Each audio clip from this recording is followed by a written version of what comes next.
புதிய தலைமுறை நேயர்களுக்கு வணக்கம். இயக்குனர் வெற்றிமாறனுடைய இயக்கத்துல நடிகர் சிம்பு நடிப்புல உருவாகிட்டு இருக்க படம் தான் அரசன். இந்த படத்தோடைய ப்ரோமோ சமீபத்துல ரிலீஸ் ஆகி ஒரு பக்கம் ரசிகர்களால கொண்டாடப்பட்டாலும் இன்னொரு பக்கம் பல்வேறு விவாதங்கள் எழுந்துச்சு. இந்த சிம்பு கதாபாத்திரத்துல வர அந்த ரவுடியுடைய கதாபாத்திரம் மறைந்த ரவுடி மயிலை சிவகுமாரோடைய வாழ்க்கையை அடிப்படையாக கொண்டது அப்படின்னு சொல்லிட்டு, அது மட்டும் இல்லாம இந்த ப்ரோமோ ரிலீஸ் ஆன பிறகு நிறைய ஃபேன்ஸ் தியரி சொல்லப்பட்டுச்சு. ஸோ இதெல்லாம் ஒரு பக்கம் இருக்க, யார் இந்த மயிலை சிவகுமார், சரித்திர பதிவேடு குற்றவாளியானது எப்படி போன்ற பல கேள்விகள் எழத் தொடங்குச்சு. இதை பத்தி விரிவா பார்க்கலாம்.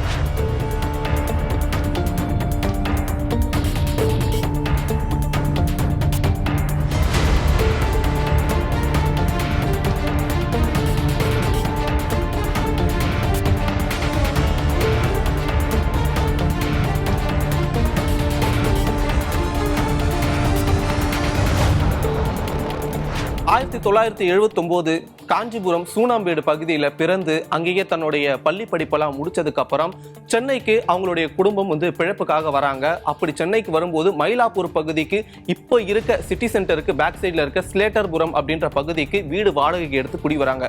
அந்த சமயத்துல யாருக்கும் தெரியாது இந்த சிவகுமார் தான் பிற்காலத்துல மிகப்பெரிய ரவுடியா, அதாவது மயிலை சிவகுமாரா மாற போறாரு அப்படின்னு சொல்லிட்டு. மயிலாப்பூர் பகுதியில கொஞ்ச காலம் போகுது. அங்க இருக்க இளைஞர்கள், அங்க இருக்க பெரிய பெரிய தாதாவெல்லாம் பார்த்து நானும் இவங்கள மாதிரி ஆகணும் அப்படின்னு சொல்லிட்டு ஒரு மிகப்பெரிய ஆசையும் கனவும் வளர்த்துட்டதா சொல்லப்படுது. இது ஒரு பக்கம் இருக்க, இன்னொரு பக்கம் பாத்தீங்கன்னா சின்ன சின்ன குற்றங்களை ஈடுபடுற அவரை பிற்காலத்துல காவல்துறை மத்தியிலையும் பகுதிவாசிகள் மத்தியிலையும் பாத்தீங்கன்னா மயிலை சிவகுமாரா அழைக்கப்படுறாரு. ஸ்லேட்டர்புரத்தை சேர்ந்த பெரிய மகேஷ், அந்த டைம்ல இவர் தான் மயிலாப்பூர்ல ஒரு பெரிய தாதாவா இருந்ததா சொல்லப்படுது. முக்கியமா இவர் ஒரு சரித்திர பதிவேடு குற்றவாளி, அதாவது ஒரு ஹிஸ்டரி ஷீட்டரும் கூட. இவருடைய ஃபேமிலி ரிலேட்டிவ் கிட்ட போயிட்டு மயிலை சிவகுமார் ஒரு சண்டை போட, இந்த சண்டை கைகலப்பா மாற, இந்த கைகலப்புல அவங்களுடைய ரிலேட்டிவ, அதாவது பெரிய மகேஷோடைய ரிலேட்டிவ மயிலை சிவகுமார் போட்டு கடுமையா தாக்க, அப்போ அந்த டைம்ல மயிலை சிவகுமாருக்கு வெறும் 19 வயசு தான் அப்படின்ட்டு சொல்லப்படுது. இதை தெரிஞ்சுக்கிட்ட ரவுடி பெரிய மகேஷ் அவனை ஆளை வச்சு தூக்கிட்டு கடுமையா தாக்கி அதே இடத்துல கழுத்து அறுத்து கால்வாயில வீசப்பட்டதாகவும் சொல்லப்படுது. இப்படி இருக்கதான் இவனுடைய கதை முடிஞ்சிடுச்சு அப்படின்ட்டு நினைச்சிட்டு இருந்த இந்த பெரிய மகேஷ் கேங்குக்கு ஒரு மிகப்பெரிய ட்விஸ்ட் காத்திருந்தது.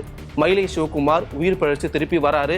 நம்மளை இப்படி பண்ணிட்டானே, அவனை எதனா பண்ணணும் அப்படின்னு சொல்லிட்டு அந்த பழிவாங்க உணர்ச்சியோட சாவுடைய விளிம்புல இருந்து வந்த மயிலை சிவகுமாருக்கு என்ன பண்றதுன்னு தெரியாம அந்த டைம்ல இருந்தாரு. இதுக்கப்புறம் தான் அடுத்த ரவுடி இந்த கதைக்குள்ள உள்ள வராங்க. அயோத்தி குப்பம் வீரமணி. பெரியவர்னு அழைக்கப்படுற அயோத்தி குப்பம் வீரமணி ஒவ்வொரு வாட்டியும் சிறைக்கு போயிட்டு வெளியே வரும்போதெல்லாம் அவருடைய புகழ் உச்சகட்டத்துல இருக்குமா. முக்கியமா வளர்ச்சி, செல்வாக்கு, நெட்வொர்க்கும் பெருசாகும் அப்படின்ட்டு சொல்லப்படுது. அயோத்தி குப்பம் வீரமணி ஒரு பெரிய சம்பவத்துக்கு அப்புறம் ரொம்ப வருஷம் கழிச்சு வெளியே வந்த அந்த நேரமும், மயிலை சிவகுமார் பெரிய மகேஷால சாவுடைய விளிம்பை பார்த்துட்டு வந்த அந்த நேரமும் ஒரே நேரமா இருந்ததால இவங்க ரெண்டு பேருடைய வாழ்க்கை வெவ்வேறு பாதையிலிருந்து ஒரே கட்டமா இணையிறது இந்த ஒரு தருணம் தான். அந்த சமயத்துல தான் அயோத்தி வீரமணி கிட்ட ஒரு முக்கிய ரைட் ஹேண்டா சேரணும் அப்படின்ட்டு ஒரு எண்ணம் தோணுது. அதுக்கப்புறம் அவர்கிட்ட அறிமுகமாயி சின்ன சின்ன சம்பவங்களை ஈடுபட்டு அயோத்தி வீரமணி கிட்ட இருக்க, அதாவது அயோத்தி வீரமணி கூட இருக்க முக்கிய ரவுடிகள் கிட்ட எல்லாம் இவர் பழக்கம் ஏற்பட்டு கொஞ்சம் கொஞ்சமா அவருடைய வளர்ச்சி அதிகரிக்குது.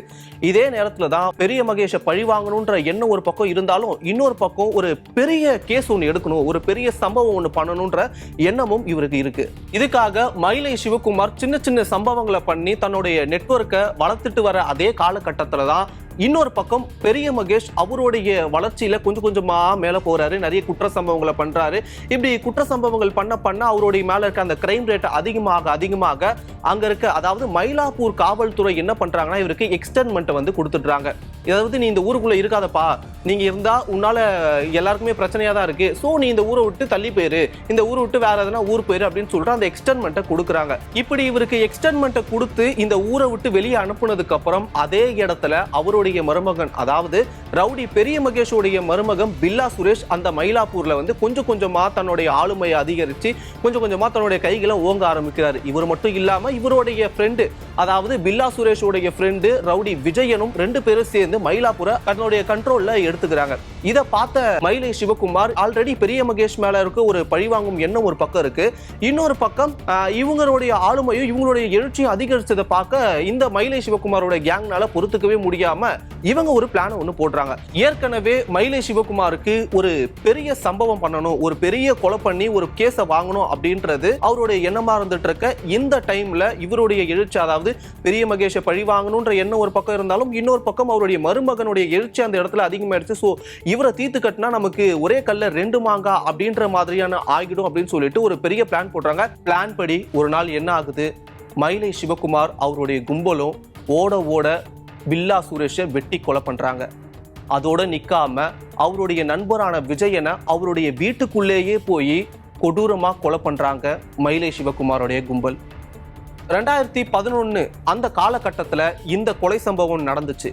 பின் நாட்கள்ல இந்த கொலை சம்பவம் தான் மயிலாப்பூர் இரட்டை கொலை அப்படின்ட்டு தலைப்புச் செய்தியா மாறுச்சு.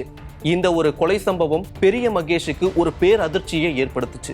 இதுக்கு முன்னாடி 1997 இந்த காலகட்டத்துல தோட்டம் சேகருக்கும் மார்க்கெட் முரளிக்கும் அரசியல் ரீதியான கருத்து வேறுபாடு நிலவி வந்துட்டு இருந்தது.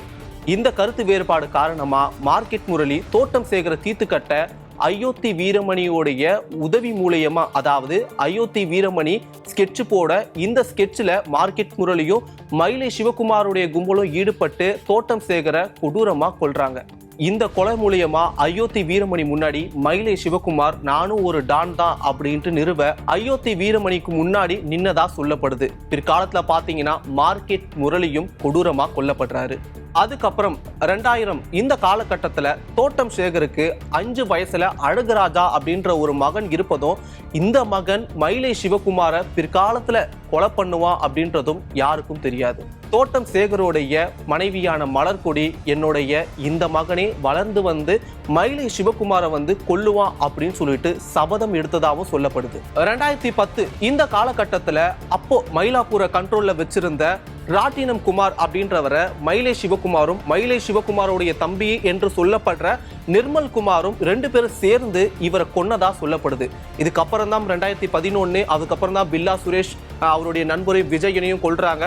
அதுக்கப்புறம் பெரிய மகேஷுக்கு அந்த பேரதிர்ச்சி விலகாம தன்னுடைய மகள் விதவை ஆயிட்டான்றதை நினைச்சு தன்னுடைய மருமகன் இப்படி கொடூரமா கொல்லப்பட்டுட்டான் அப்படின்றத நினைச்சியும் ரொம்ப வருந்திட்டு இருந்த அந்த சமயத்துல அவருக்கு என்ன பண்றது அப்படின்னு தெரியாம நின்றுட்டு இருந்த அந்த சமயத்துல தான் மயிலை சிவகுமார் ஒவ்வொரு வாட்டியும் ஜெயிலுக்கு போயிட்டு வெளியே வரும்போது அவருடைய செல்வாக்கு அதிகரிக்குது. முக்கியமா குறிப்பா சொல்ல போனோம் அப்படின்னா இவர் அயோத்தி வீரமணி அவருடைய ரைட் ஹேண்ட் அப்படின்னு தெரிஞ்சதும் இவருடைய நெட்வொர்க்கும் பெருசாகுது. அது மட்டும் இல்லாம உள்ள இருக்க சின்ன சின்ன ரவுடி பெரிய பெரிய ரவுடி இவங்க எல்லாருக்கூடிய பழக்கம் ஏற்பட்டு அந்த பழக்கம் பின் நாட்கள்ல இவரை யாரா கொலை பண்ணணும் அப்படின்னு நினைச்சு இவர்கிட்ட மற்ற ரவுடிஸ் கிட்ட எல்லாம் வந்தாங்கன்னா அந்த தகவல் இவர்கிட்டயே வந்துரும் அப்படின்ற அளவுக்கு அவருடைய நெட்வொர்க் வந்து பெருசானதா சொல்லப்படுது.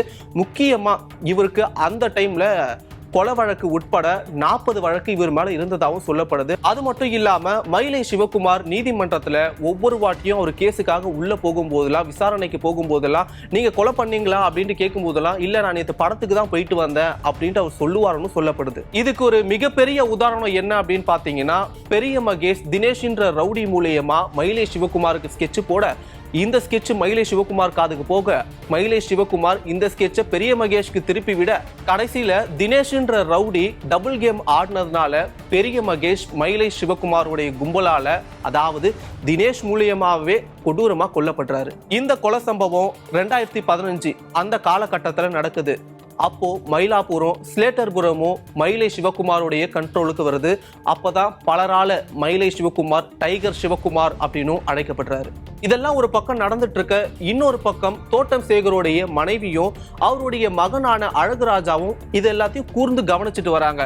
சென்னையில் உள்ள எந்த ரவுடினாலையும் நம்ம அவன்கிட்ட கொல்லணும் அப்படின்னு சொல்லிட்டு போகனா அவன் காதுக்கு போய் அது நமக்கே ஆப்பா மாறிடும் அப்படின்னு சொல்லிட்டு தெரிஞ்சதுனால வேற ஒரு திட்டத்தை தீட்டுறாங்க.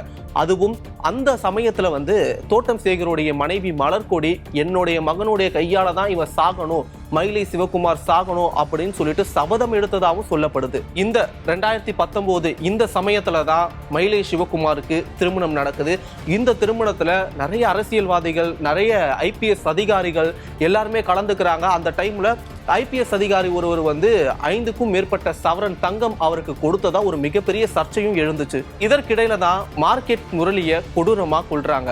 அதாவது தோட்டம் சேகர கொலை பண்றதுக்கான முக்கிய காரணமா இருந்த மார்க்கெட் முரளிய புல்லட் குமரன் அப்படின்ற ரவுடியை வச்சு ஸ்கெட்ச் போட்டு அவருடைய வீட்டுக்கே வர வச்சு கொடூரமா கொல்றாங்க. இப்படி தோட்டம் சேகர கொன்ன ஒவ்வொருத்தரையும் தேடி தேடி கொண்டுட்டு இருக்க தோட்டம் சேகரோடைய ஆதரவாளராக இருந்த அந்த கும்பல் பாத்தீங்கன்னா இவருக்கு மயிலை சிவகுமாருக்கும் நிறைய இடத்துல ஸ்கெட்ச் போடுறாங்க. அவரு நிறைய டஃப் கொடுத்து அதுல இருந்து நிறைய தப்பிச்சிருக்காரு அப்படின்ட்டு சொல்லப்படுது. பல்வேறு வழக்குகள் உள்ள மதுரையை சேர்ந்த பாலா அப்படின்றவரை வச்சு அழகுராஜாவும் அவருடைய கேங்கும் ஸ்கெட்ச் போடுறாங்க.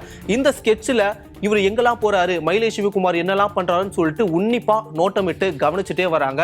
மார்ச் 4, 2021 மயிலை சிவகுமார அழகுராஜா நிறைய இடங்கள்ல வெட்டி, அதாவது 10க்கும் மேற்பட்ட நபர்களோட சேர்ந்து அழகுராஜா மூலியமா வெட்டி கொடூரமா கொல்லப்படுறாரு. இந்த கொலையில அங்கிருந்து கொலையாளிகள் எல்லாருமே தப்பிக்கும் சிசிடிவி காட்சிகள்லாம் வெளியாகி அந்த சமயத்துல பெரும் பரபரப்பை ஏற்படுத்துச்சு. முக்கியமா 2021 அப்படின்றது தமிழ்நாடுடைய சட்டசபை தேர்தல் நடந்துட்டு இருந்த அந்த சமயத்துல இந்த கொலையும் நடந்திருக்கு.